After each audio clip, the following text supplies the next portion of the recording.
Hello বন্ধুরা, সহজ রান্নাবান্নায় সবাইকে স্বাগতম।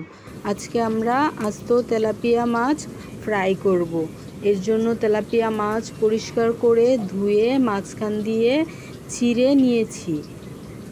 এখন মাছে হলুদের গুঁড়া, মরিচের গুঁড়া, ধনিয়ার গুঁড়া, লবণ দিয়ে একসাথে ভালো করে মাখিয়ে নিব। এপিট উল্টে ভালো করে মাখিয়ে নিব। মাছ মাখানো হচ্ছে।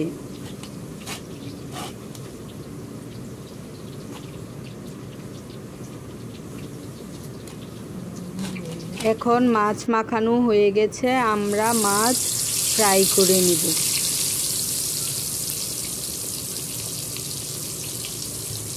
মাছগুলো অল্প আঁচে এপিট উল্টে ফ্রাই করে নিব।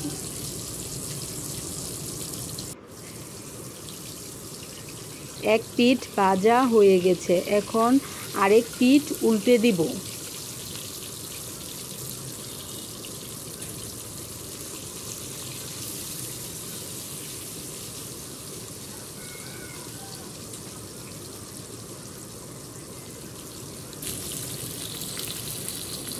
আমাদের মাছ ভাজা হয়ে গেছে।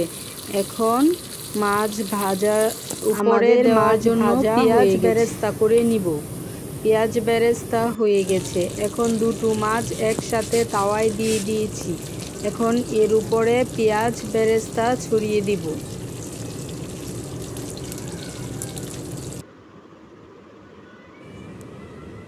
এই যে আমাদের মাছ ভাজার ফাইনাল লুক। আপনাদের যদি মাছ ভাজাটা ভালো লাগে তাহলে আমাদের চ্যানেলটি সাবস্ক্রাইব করে দিবেন। আমাদের চ্যানেলের সঙ্গেই থাকবেন। আল্লাহ হাফেজ।